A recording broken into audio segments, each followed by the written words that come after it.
देखिए, ह्यूमिडिटी के इस चैप्टर में हम लोग तीनों टाइप की जो ह्यूमिडिटी है, एब्सोल्यूट, रिलेटिव और स्पेसिफिक, उनको स्टडी करेंगे। ठीक है। तो सबसे पहले आती है आपकी एब्सोल्यूट ह्यूमिडिटी। एब्सोल्यूट ह्यूमिडिटी में देखिए क्या लिखा है, वायु के निश्चित आयतन पर उसमें उपस्थित कुल नमी की मात्रा। ठीक है, कोई निश्चित आयतन है, आयतन मीन्स कितना निश्चित वॉल्यूम है। वॉल्यूम तो डेफिनेट ही होता है, ऐसा तो है नहीं आप कह दो कि पूरे एरिया में कितनी है। एक स्पेसिफिक जोग्राफिकल रीजन होता है जिसमें आप ह्यूमिडिटी नापते हो। ठीक है। तो चाहे वो एक कमरा भी हो सकता है आपका। तो वायु के निश्चित आयतन में पर उसमें उपस्थित कुल नमी की मात्रा। आपके पास एक निश्चित आयतन वाली वायु है, कैसे? आप ऐसे देखिए इसको, देखिए। ठीक है, ये एक निश्चित आयतन वाला कमरा है, कोई भी एक बॉक्स है, इसमें जितनी भी आपके पास वायु इकट्ठी की हुई है आपने, ठीक है, उसमें टोटल, उस वायु में टोटल कितनी नमी की मात्रा है। ठीक है, एक निश्चित आयतन वाली हवा में कुल नमी की कितनी मात्रा है, उसे हम लोग क्या कहते हैं? Relative absolute humidity. ठीक है, उसे हम लोग निरपेक्ष आर्द्रता कहते हैं। यह आर्द्रता वायु के निश्चित आयतन पर जलवाष्प के भार को प्रदर्शित करती है। एक ही बात है, कैसे? निश्चित आयतन वाली हवा में कितना जलवाष्प का भार है, वाटर वेपर जो होता है उसका कितना वेट है। ठीक है, या कुल नमी की कितनी मात्रा है। मात्रा और भार एक ही बात होगी ना, कि क्वांटिटी कितनी है और वेट कितना है। ठीक है, नमी को ये जलवाष्प कहते हैं, तो एक ही बात है ना दोनों ये। इसीलिए कई बार एग्जाम में आपको अलग अलग मिल जाए तो कंफ्यूज नहीं होना। ठीक है, कि कुल नमी की मात्रा और जलवाष्प के भार अलग अलग है, ये दोनों सेम ही बात है। ठीक है। दूसरे पॉइंट पर आइए, अभी जो वायु में आर्द्रता है यानी वर्तमान रूप से विद्यमान है, उसे हम लोग क्या कहते हैं? Absolute humidity. कहने का मतलब क्या है कि अभी, अभी का मतलब क्या है कि जिस कमरे में आप बैठे भी हैं, ठीक है, जिस कमरे में आप बैठे हैं, जिस एरिया में आप घूम रहे हैं, उसमें मौजूदा करंटली वर्तमान रूप में कितनी ह्यूमिडिटी होती है, उसको निरपेक्ष आर्द्रता कहते हैं, कि एब्सोल्युटली अभी कितनी अवेलेबल है। ठीक है, आप क्या अंदर हीटर चला रहे हो, आप अंदर एसी चला रहे हो, वो बात अलग है कि बाद में आपकी ह्यूमिडिटी कम ज़्यादा हो जाए, लेकिन अभी एक नॉर्मल रूम टेम्परेचर में जिसमें आप बैठे हैं, उसमें कितनी जो ह्यूमिडिटी है, ठीक है, उस ह्यूमिडिटी को हम लोग किस नाम से जानते हैं? Absolute humidity. इसे लिखा हुआ है कि अभी जो वायु में आर्द्रता है यानी वर्तमान रूप से जो विद्यमान है, उसे एब्सोल्यूट ह्यूमिडिटी कहते हैं। ठीक है, अब इसको मापते किस में है? इसको किस में मापा जाता है? प्रति घन सेंटीमीटर। घन क्या होता है? क्यूबिक। ठीक है, पर क्यूबिक सेंटीमीटर क्यूब में इसको हम लोग मापते हैं। देखिए सामने आगे फॉर्मूला भी लिखा हुआ है इसका। ठीक है, 1 ग्राम मीन्स ये पर ग्राम कहा जा रहा है। पर का मतलब क्या होता है? बोलते हैं ना पर पर्सन, यानी हर एक आदमी। वैसे ही पर ग्राम, यहाँ लिखा ना फॉर्मूले में पर ग्राम, इसीलिए लिखा हुआ है कि 1 ग्राम में मापते हैं। पर ग्राम सेंटीमीटर क्यूब, ये सेंटीमीटर क्यूब पर ग्राम में एब्सोल्यूट ह्यूमिडिटी को मापते हैं। ठीक है, इक्वेटर से पोल्स की ओर, ठीक है, तो अब इस पर आइए आप। इक्वेटर से पोल्स की ओर जाने पर तथा सागरी तटीय भागों से महाद्वीप के अंदर की ओर जाने पर निरपेक्ष आर्द्रता की मात्रा घटती है। ऑब्वियस सी बात है, इक्वेटर से पोल्स की ओर जाओगे तो क्यों घटेगी? इक्वेटर पर तो सूर्य की किरणें सीधी चमकती हैं, बारिश होती है, तो एब्सोल्यूट ह्यूमिडिटी ज्यादा मिलेगी। ठीक है, और सागरी तटीय भागों में ज्यादा क्यों मिलेगी? क्योंकि ओशियन वाला पार्ट है, तो वहां तो ऑब्वियसली ह्यूमिडिटी बहुत ज्यादा रहती है। ठीक है, महाद्वीपों के अंदर इतनी नमी नहीं रहती। और पोल्स पर क्यों क्यों क्यों ह्यूमिडिटी नहीं रहती? क्योंकि वो पूरा ही जमा हुआ होता है ना, इस वजह से। तो ये वाला पॉइंट भी आपके लिए इंपॉर्टेंट है। नेक्स्ट पर आइए, शीतकाल की अपेक्षा ग्रीष्मकाल में तथा रात की अपेक्षा दिन में निरपेक्ष आर्द्रता अधिक होती है। कहने का मतलब है कि विंटर्स की कंपैरिजन में शीतकाल की अपेक्षा ग्रीष्मकाल में तथा रात्रि की अपेक्षा दिन में निरपेक्ष आर्द्रता ज्यादा होती है। क्यों कह रहे हैं? क्योंकि देखो शीतकाल में क्या होता है कि सूरज की गर्मी ज्यादा नहीं मिल पाती, जिस वजह से ह्यूमिडिटी बनी नहीं पाती एटमॉस्फेयर में, है ना। सूरज की गर्मी से जो ओशियंस हैं, ठीक है, उनमें वेपोरेशन होता है, तभी तो ह्यूमिडिटी ज्यादा बनती है। लेकिन शीतकाल में ऐसा नहीं हो पाता, चाहे वो तालाब हो या कोई भी वाटर बॉडी हो। लेकिन ग्रीष्मकाल में ऐसा ज्यादा होता है। और रात को क्या होता है? एब्सेंस में, कोई हीट की एब्सेंस में इतनी ह्यूमिडिटी नहीं इकट्ठी हो पाती जितनी दिन में हो पाती है। सामान्यतः निरपेक्ष आर्द्रता में बदलाव तापमान के बढ़ने या घटने पर नहीं होता, पर अगर वायु ऊपर उठकर फैलती है और फिर नीचे उतरकर सिकुड़ती है तो निरपेक्ष आर्द्रता में परिवर्तन होने लगता है। देखिए कह रहे हैं सामान्यतः, जनरली, जनरली ऐसा होता है कि जो निरपेक्ष आर्द्रता होती है उसमें कोई ज्यादा चेंज नहीं आता। आप टेम्परेचर बढ़ा रहे हो, घटा रहे हो, लेकिन अगर विंड ऊपर उठकर फैल रही है, आप जानते हो विंड की क्वालिटी है कि ऊपर उठने वाली जो हवा होती है वो फैलती है और नीचे उतरने वाली जो हवा होती है वो सिकुड़ती है। अगर जो ये वाली कंडीशन बन रही है तो एब्सोल्यूट ह्यूमिडिटी में थोड़ा बहुत चेंज आ सकता है। ठीक है, अगला पॉइंट देखिए, निरपेक्ष आर्द्रता की मात्रा पर वर्षा की संभावना निर्भर करती है। ठीक है, कुछ हद तक देखा जाए तो निरपेक्ष आर्द्रता की मात्रा पर वर्षा की संभावना निर्भर करती है। ठीक है, 50 डिग्री फ़ारेनहाइट का तापमान पर वायु की नमी धारण करने की क्षमता 4.1 ग्रेन है। ठीक है, ये एक एग्जांपल के तौर पर बता रहे हैं कि मान लीजिए 50 डिग्री फ़ारेनहाइट को टेम्परेचर है। ठीक है, उस पर वायु की नमी धारण करने की क्षमता, इस टेम्परेचर पर वायु की नमी धारण की क्षमता कितनी है? 4.1 ग्रेन। ठीक है, किस हद तक वो नमी धारण कर सकती है वायु? 50 डिग्री फ़ारेनहाइट टेम्परेचर पर 4.1 ग्रेन तक की जो ह्यूमिडिटी है उसको धारण कर सकती है कोई भी वायु है। ठीक है, उसके बारे में बताया जा रहा है। और वास्तविक आर्द्रता भी कितनी है उसकी? 4.1 ग्रेन है। तो वर्षा निश्चित होगी। क्यों होगी? क्योंकि 4.1 अपॉन 4.1 इंटू 100, और 100% होते ही आप जानते हैं क्या होगा? रेनफॉल स्टार्ट हो जाता है। ठीक है, 90% पर भी रेनफॉल नहीं होगा, याद रखिएगा। जब किसी भी हवा का नमी धारण करने की क्षमता, कुछ भी हो यहाँ पर, एक्स वैल्यू भी हो, ठीक है, और उसमें जितनी आर्द्रता धारण करने की क्षमता है, ठीक है, वो, और जितनी उसकी वास्तविक है वो, यहाँ पर वैल्यू एक्स है। अगर जो दोनों बराबर हैं, कौन कौन सी? नमी धारण करने की क्षमता और वास्तविक आर्द्रता, जो एक्चुअल ह्यूमिडिटी उसमें है, ये दोनों बराबर हों, वास्तविक आर्द्रता को पता क्या बोलते हैं? एब्सोल्यूट ह्यूमिडिटी कहते हैं, जो अभी में पढ़ रहे हैं। वास्तविक मीन्स जो अभी है करंट में, यानी जो वास्तविक आर्द्रता उसकी है वो वैल्यू, और नमी धारण करने की क्षमता वो वैल्यू अगर जो बराबर हैं, तो डेफिनेटली रेनफॉल आपका होगा। ठीक है,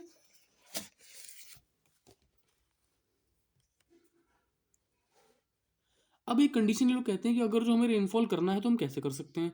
ये कह रहे हैं कम निरपेक्ष आर्द्रता होने पर वर्षा नहीं होगी। सही बात है, निरपेक्ष आर्द्रता कम होने पर वर्षा नहीं होगी। ठीक है, क्योंकि दोनों की वैल्यू क्या होनी चाहिए? बराबर होनी चाहिए। यदि या तो तापमान को कम कर दिया जाए या नमी बढ़ाकर 4.1 ग्रेन ना कर दिया जाए। इस बात को मैं आपको ऐसे समझाता हूँ। देखिए देखिए, अभी हमने जस्ट क्या पढ़ा था कि मैंने आपसे बताया था कि निरपेक्ष आर्द्रता, ठीक है, निरपेक्ष आर्द्रता मीन्स जो वास्तविक आर्द्रता जिसे कहा जाता है, वास्तविक में जो अभी अवेलेबल है हमारे रूम टेम्परेचर पे, ठीक है, इसे ही हम लोग एब्सोल्यूट ह्यूमिडिटी कहते हैं। अपॉन आर्द्रता सामर्थ्य है, कितनी ही उस हवा में कैपेसिटी है। ये मान के चलो कोई विंड ए है, ठीक है, इसका नाम विंड ए दे दिया हमने। विंड ए के बारे में कहा जा रहा है कि विंड ए में जो निरपेक्ष आर्द्रता है किसी रूम के अंदर, जो एब्सोल्यूट ह्यूमिडिटी है, डिवाइडेड बाय कितनी कैपेसिटी उसकी है, ले सकती है वो हवा, तो ह्यूमिडिटी गुणा 100। अब ये बात यहाँ पर आप देखिए क्या होगा, इस वाले पॉइंट पर आइए जो ऊपर था कि कम निरपेक्ष आर्द्रता होने पर वर्षा नहीं होगी। क्यों नहीं होगी? बस यहीं तक रखिए अभी कि वर्षा नहीं होगी। क्यों नहीं होगी? इसे देखिए, ये यहाँ पर अगर जो कम हो जाए, ठीक है, ये अगर जो कम हो जाए तो इसकी और इसकी वैल्यू बराबर कैसे होगी? मैंने आपको बताया था ना, इन दोनों की वैल्यू अभी हमने 4.1 ग्रेन वाली लाइन पढ़ी कि 4.1 ग्रेन तो नमी धारण करने की क्षमता है, कैपेसिटी है, और 4.1 ग्रेन ही एब्सोल्यूट ह्यूमिडिटी है। तभी तो 4.1 अपॉन 4.1 कट के 100% हो गया था, और रेनफॉल होगी। लेकिन अगर जो यहाँ पर ये बातें कह रहे हैं कि कम निरपेक्ष आर्द्रता होने पर वर्षा क्यों नहीं होगी, इसलिए नहीं होगी क्योंकि ये कम होगी तो इसकी वैल्यू तो ऑटोमेटिकली बढ़ जाएगी, है ना, ये डिवाइड बाय में है ना। तो अगर जो ये वैल्यू कम है और इसकी बढ़ गई तो डिसबैलेंस हो जाएगा ना, इसीलिए वर्षा नहीं होगी। यदि या तो तापमान को कम ना कर दिया जाए, अब यहां तक रहिए, बस कम ना कर दिया जाए तक रहिए बस, ठीक है, यदि से लेकर के जाए तक रहिए। यदि या अगर जो हमें रेनफॉल करनी है तो यदि या तो तापमान को कम ना कर दिया जाए, कैसे मतलब, अगर जो आप टेम्परेचर कम कर देंगे तो अभी तो हमने पढ़ा है ना कि निरपेक्ष आर्द्रता पर कोई फर्क नहीं पड़ता, पढ़ा है ना कि टेम्परेचर के बढ़ने घटने पर इसका इफेक्ट नहीं पड़ता। हाँ, हवा ऊपर उठकर फैल रही है, सिकुड़ रही है तो फर्क पड़ता है। लेकिन अभी हमने क्या पढ़ा कि यदि या तो तापमान को कम ना कर दिया जाए, अगर तापमान को आप कम कर देंगे तो ऑब्वियस सी बात है इसकी वैल्यू भी कम हो जाएगी। आर्द्रता सामर्थ्य किसी भी हवा का कब बढ़ता है? जब उसको हीट ज्यादा मिलती है, और हीट किससे मिलेगी? टेम्परेचर से। जब टेम्परेचर ही आप कम कर दोगे तो कैपेसिटी तो ऑटोमेटिक कम हो जाएगी उसकी। इसकी बात नहीं कर रहा मैं, नीचे वाले की बात कर रहा हूँ कि जब आप विंड की टेम्परेचर उसका कम कर देंगे तो उसमें कैपेसिटी भी तो कम हो जाएगी। ठंडी हवा कितनी आर्द्रता लेती है जरा बताइए मुझे, एज कम्पेयर टू गर्म हवा। गर्म हवा ज़्यादा आर्द्रता लेती है ना ठंडी के कंपैरिजन में। इसीलिए जब आप उसको टेम्परेचर कम कर देंगे तो उसकी आर्द्रता सामर्थ्य घटी जाएगी, और ये घट जाएगी तो इसकी बराबर वैल्यू हो जाएगी ऊपर वाले के, है ना। और अगर जो ऊपर वाले की वैल्यू ज़्यादा है और इसकी वैल्यू कम है तो आप क्या करेंगे? आप टेम्परेचर क्या कर देंगे? बढ़ा देंगे। टेम्परेचर बढ़ाने से क्या हो जाएगा कि आर्द्रता सामर्थ्य और बढ़ जाएगी, किसके बराबर आ जाएगी, निरपेक्ष आर्द्रता के। और जब ये दोनों वैल्यू बराबर हो जाएगी तो कट के क्या वैल्यू आएगी आपकी 100%। एग्जाम्पल के तौर पर समझाता हूँ कि आप एक कमरे में बैठे हैं, ठीक है, और विंड ए है। विंड ए में आपने सारा टेस्ट करके देखा कि भाई इसकी जो एब्सोल्यूट ह्यूमिडिटी है वो है 4, ठीक है, ठीक है, 4 है इसकी, डिवाइडेड बाय आर्द्रता सामर्थ्य आपको पता चली इसकी है 8, मीन्स अगर इसकी आर्द्रता सामर्थ्य अभी जो थी वर्तमान में वास्तविक जो थी वो तो 4 है, लेकिन कितनी कैपेसिटी है इसकी, कहाँ तक जा सकती है, ये 8 तक ले सकती है, लेकिन वैल्यू क्या आ रही है, इसको सॉल्व करना, 4 1 जा 4, 4 2 जा 8, 2 5 जा 10, 2 0 0, 50%। सवाल ही पता नहीं होता कि आपका रेनफॉल स्टार्ट हो जाए, ठीक है। अब आपको ये वैल्यू ठीक करनी है 4/8 वाली, या तो 4 को 8 बनाओ या 8 को 4 करो, ठीक है। अब ये कैसे करोगे आप, जैसे मान के चलिए कि ये तो आप चेंज कर ही नहीं सकते, ये तो फिक्स है, मैंने बताया ना वास्तविक आर्द्रता होती है, ठीक है। तो आप क्या करोगे, आर्द्रता सामर्थ्य घटा दोगे, कैसे, हवा का तापमान कम करके, या जो होता है कहते हैं टेम्परेचर जो होता है उसका कम करके। अगर आपने उसका टेम्परेचर कम कर दिया, टेम्प कम करते करते करते जो उसकी कैपेसिटी 8 थी वो कम होते होते किस पर आ गई, 4 पर आ गई, 4 पर आके आपने टेम्परेचर स्टॉप कर दिया कि बस इससे ज़्यादा कम टेम्परेचर नहीं करना हवा का, ठीक है। तो 4 से 4 कट गया गुना 100, तो 100% पर क्या होता है आपकी रेनफॉल फिक्स होती है, ठीक है। ये फिनोमेनन है आपका, क्लियर हुआ आपका। यही आप किसमें पढ़ेंगे, जो आपका रिलेटिव ह्यूमिडिटी होता है, ठीक है।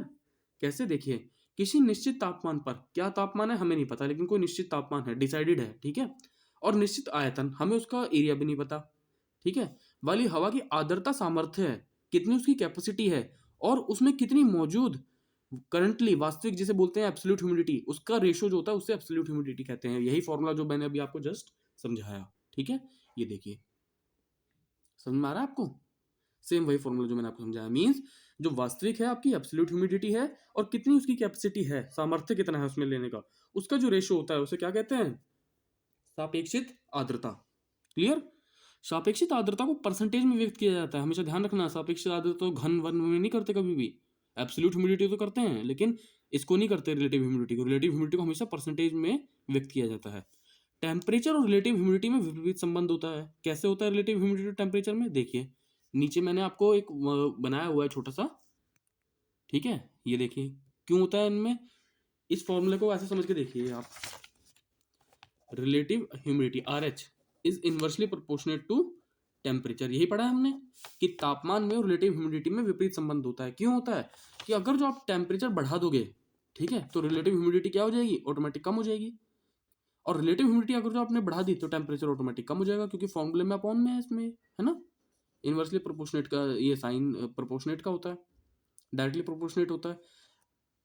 Relative humidity is directly proportionate to number 1, इसके और इसके ये बढ़ेगी तो ये भी बढ़ेगा, ये घटेगा तो ये भी घटेगा, लेकिन जो अपॉन में है उसकी वैल्यू तो एक के बढ़ने से कम हो जाएगी ना। अगर जो रिलेटिव ह्यूमिडिटी की वैल्यू बढ़ रही है तो ये अपॉन में है ना टेम्परेचर, तो इसकी तो ऑटोमेटिक कम हो जाएगी, और अगर जो टेम्परेचर बढ़ रहा है तो रिलेटिव ह्यूमिडिटी की वैल्यू ऑटोमेटिक कम हो जाएगी, क्योंकि ये डिवाइडेड बाय में है, क्लियर।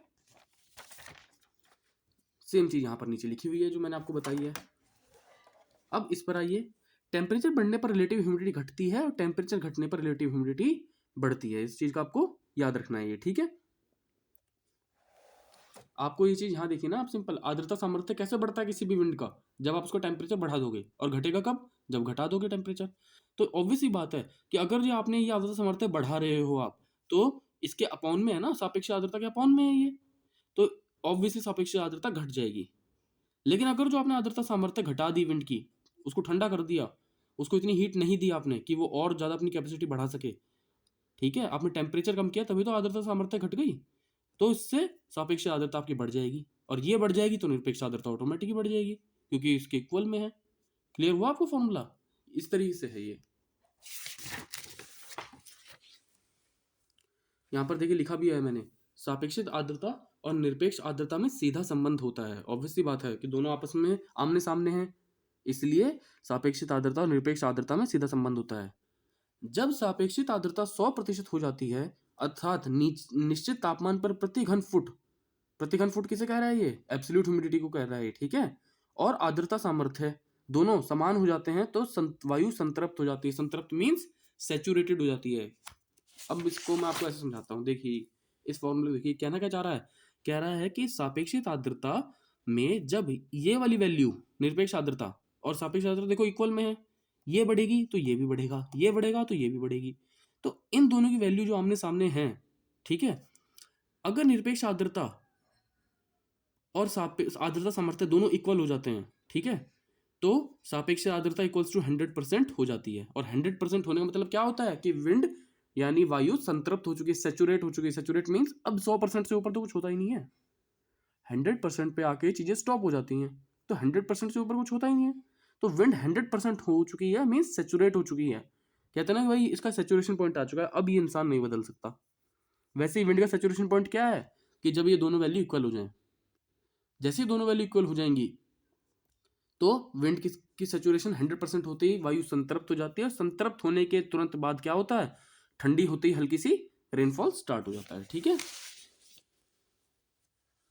देखिए सेम बात मैंने लिखी है कि सापेक्षित आर्द्रता में परिवर्तन दो तरीके से होता है कि या तो हम लोग निरपेक्ष आर्द्रता की मात्रा को बढ़ा दें क्योंकि दोनों इक्वल है आमने सामने, या आर्द्रता सामर्थ्य को घटा दें। आर्द्रता सामर्थ्य घट जाएगी तो सापेक्ष आर्द्रता ऑटोमेटिक बढ़ जाएगी क्योंकि अपॉन में है, अभी जस्ट फॉर्मूले में समझाया है जो। ठीक है, क्लियर हुआ आपको? अब हम सापेक्षित आर्द्रता के थोड़ी सी एक दो लाइन जो इंपॉर्टेंट है वो पढ़ लेते हैं। देखिए, सापेक्षित आर्द्रता की मात्रा पर वर्षा की संभावना की जाती है, ये भी सही है, डिपेंड दोनों पर ही करती है, एब्सोल्यूट पर रिलेटिव पर, लेकिन रिलेटिव पर थोड़ा ज्यादा करती है। क्यों करती है? क्योंकि रिलेटिव 100% होनी चाहिए, सेचुरेशन होना चाहिए, 100% होते ही सेचुरेट हो जाती है विंड, तो इसलिए इसकी संभावना ज्यादा होती है। जब सापेक्षित आर्द्रता की मात्रा अधिक हो तो वर्षा की संभावना सही होना अर्थात वर्षा का होना, और जब कम होती है सापेक्षित आर्द्रता तो मौसम शुष्क माना जाता है। ठीक है, सापेक्षित आर्द्रता तथा वाष्पीकरण की मात्रा, सापेक्षित आर्द्रता पर वाष्पीकरण इवेपोरेशन की मात्रा भी डिपेंड करती है। अधिक सापेक्षित आर्द्रता होने पर वाष्पीकरण की मात्रा कम होगी तथा कम सापेक्षित आर्द्रता होने पर वाष्पीकरण अधिक होगा। इस फॉर्मूले को देखिए, evaporation is directly proportional to 1 upon relative humidity. कहने का मतलब क्या है, या तो रिलेटिव ह्यूमिडिटी बढ़ेगी तो इवेपोरेशन कम होगा, और इवेपोरेशन कम होगा तो रिलेटिव ह्यूमिडिटी ज्यादा होगी। ठीक है, समझे आप? ऐसा क्यों होता है आप सोचिए, रिलेटिव ह्यूमिडिटी अगर जो बढ़ रही है, ठीक है, तो इवेपोरेशन की जगह ही कहाँ रह जाएगी। एटमॉस्फेयर में विंड जो है वो 100% हो चुकी है, रिलेटिव ह्यूमिडिटी मीन सेचुरेट हो चुकी है, उसके बाद ह्यूमिडिटी ऐड ही नहीं हो सकती एटमॉस्फेयर में, उसके बाद तो बारिश होगी सीधा जब भी होगी। ठीक है, तो इवेपोरेशन रुक जाएगा ना वहां पर, कि अब इवेपोरेशन से ही तो जो ह्यूमिडिटी होती है, जो मॉइस्चर होता है वो एटमॉस्फेयर में जाता है। आप जानते हैं ना, ये इवेपोरेशन से मॉइस्चर एटमॉस्फेयर में ऐड होता है, लेकिन जब मॉइस्चर ही 100% हो गया ऑटोमेटिक तो उसके बाद क्या इवेपोरेशन होगा। इसीलिए इवेपोरेशन अगर जो हो रहा है तो रिलेटिव ह्यूमिडिटी मीन्स अभी कम है, जैसे ही रिलेटिव ह्यूमिडिटी बहुत ज्यादा होगी 100% पे होगी तो इवेपोरेशन स्टॉप हो जाता है। इसलिए इन दोनों में क्या है, इनवर्स रिलेशनशिप है। क्लियर?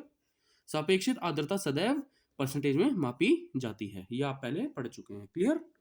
तो आपका ये रिलेटिव ह्यूमिडिटी वाला कॉन्सेप्ट भी क्लियर होता है। अब देखिए हम स्पेसिफिक ह्यूमिडिटी के बारे में पढ़ लेते हैं कि स्पेसिफिक ह्यूमिडिटी क्या है कि 1 किलोग्राम आर्द्र वायु में, मीन्स जो मॉइस्ट एयर होती है जिसमें मॉइस्चर होता है, 1 केजी मॉइस्ट एयर में मौजूद ग्राम इकाई में जलवाष्प के सकल द्रव्यमान मास को विशिष्ट आर्द्रता कहते हैं। थोड़ा कंफ्यूजिंग लग रहा है, मैं आपको इंग्लिश में बता देता हूँ। देखिए स्पेसिफिक ह्यूमिडिटी क्या होती है, specific humidity is defined as the mass of water vapor in grams contained in a kilogram of a air। यानी डिफाइंड एज क्या, वाटर वेपर का जो मास है ग्राम्स में, किसमें, वाटर वेपर का जो मास है वो ग्राम्स में है, ठीक है, लेकिन किससे कंपैरिजन हो रहा है, 1 किलोग्राम ऑफ एयर से। ठीक है, वाटर वेपर का जो मास है, ठीक है, वो किसके कंपैरिजन में हो रहा है, in a kilogram of a, kilo हवा के कंपैरिजन में जो रिप्रेजेंट किया जा रहा है उसके साथ। ठीक है, ठीक है, उसे हम लोग क्या कहते हैं, स्पेसिफिक ह्यूमिडिटी कहते हैं। सेम बात देखिए यहाँ पर हिंदी में भी मैंने लिखी थी, एक बार इसमें भी पढ़ लेते हैं। 1 किलोग्राम आर्द्र वायु यानी कोई मॉइस्चर है किसी हवा में जो 1 किलो की है, उसमें मौजूद ग्राम इकाई में जलवाष्प के सकल द्रव्यमान, मीन्स जो सकल का मतलब होता है ग्रॉस, कहते हैं ना ग्रॉस। ठीक है, ग्रॉस मीन्स टोटल कितना है, तो 1 केजी मॉइस्ट एयर में मौजूद जलवाष्प का जो मास होता है उसको हम लोग क्या कहते हैं, विशिष्ट आर्द्रता, स्पेसिफिक ह्यूमिडिटी कहते हैं। स्पेसिफिक ह्यूमिडिटी को स्पेसिफिक क्यों कहा जा रहा है, क्योंकि इसमें ऑलरेडी किसकी बात हो रही है, मॉइस्ट एयर की बात हो रही है, आर्द्र वायु की बात हो रही है ना, इसलिए इसको हम लोग क्या कहते हैं, आर्द्र वायु यानी 1 किलोग्राम जो आर्द्र वायु होती है उसमें मौजूद जलवाष्प का जो मास होता है, ठीक है, ग्रॉस यानी जो ग्रॉस मास होता है उसको हम लोग विशिष्ट आर्द्रता कहते हैं। निश्चित आयतन वाली आर्द्र हवा में मौजूद वास्तविक नमी की मात्रा, यानी आर्द्र हवा में कोई निश्चित आयतन है, हमें नहीं पता कितना आयतन होगा उसका, लेकिन निश्चित आयतन वाली आर्द्र हवा में कितनी वास्तविक नमी की मात्रा है उसे विशिष्ट आर्द्रता कहते हैं। यहाँ तो किलोग्राम का जिक्र था ऊपर, यहाँ इन्होंने और शॉर्ट कर दिया इसको। कैसे कि कोई आर्द्र हवा है उसमें मौजूद वास्तविक नमी की मात्रा को हम लोग स्पेसिफिक ह्यूमिडिटी कहते हैं। स्पेसिफिकली उसमें कितनी ह्यूमिडिटी है, स्पेसिफिकली एक्चुअल ह्यूमिडिटी उसमें कितनी है, जो आर्द्र हवा है हमारे पास ऑलरेडी, ठीक है, 1 किलो, उसमें मौजूद स्पेसिफिकली वास्तविक नमी कितनी है, इसलिए उसको स्पेसिफिक ह्यूमिडिटी कहते हैं। स्पेसिफिक ह्यूमिडिटी और वेपर प्रेशर में डायरेक्ट रिलेशन होता है, जितनी ज्यादा स्पेसिफिक ह्यूमिडिटी होगी उतना ही वेपर प्रेशर होगा, ठीक है। कहने का मतलब है कि जितनी ज्यादा स्पेसिफिकली आर्द्र वायु में जितनी ज्यादा वास्तविक नमी स्पेसिफिक रूप से अवेलेबल होगी उतनी ही ज्यादा वेपर का प्रेशर ज्यादा होगा। वेपर का मींस जो भार होता है ना वो बहुत ज्यादा होगा। और बाकी इसमें स्पेसिफिक ह्यूमिडिटी में इतना इंपॉर्टेंस कुछ है नहीं, बस यही बात थी जो मैंने आपको बताया, ठीक है। मेनली आपके लिए रिलेटिव और एब्सोल्यूट ह्यूमिडिटी है, रिलेटिव ह्यूमिडिटी और एब्सोल्यूट ह्यूमिडिटी है। स्पेसिफिक ह्यूमिडिटी में बस आपको याद रखना कि ये इन अ किलोग्राम ऑफ एयर में जो मॉइस्ट एयर की एक्चुअल जो मॉइस्ट किलोग्राम ऑफ एयर में ग्रॉस मास कितना है, ठीक है, एक्चुअल ह्यूमिडिटी का। कहने का मतलब एक लाइन में अगर जो कहें तो क्या है कि स्पेसिफिक ह्यूमिडिटी क्या है, स्पेसिफिक ह्यूमिडिटी मींस 1 kg जो मॉइस्ट एयर है उसमें मौजूद कुल वास्तविक नमी की मात्रा कितनी है, ठीक है, उसे हम लोग क्या बोलते हैं, विशिष्ट आर्द्रता कहते हैं। मैंने आपको दोनों हिंदी में डेफिनेशन दिखाई है, आप दोनों उसको पढ़ सकते हैं, आपको एक बार क्लियर हो जाएगा अच्छे से, ठीक है। और आपका ये ह्यूमिडिटी वाला चैप्टर जो है फिर इसके बाद कंप्लीट होता है। Thank you.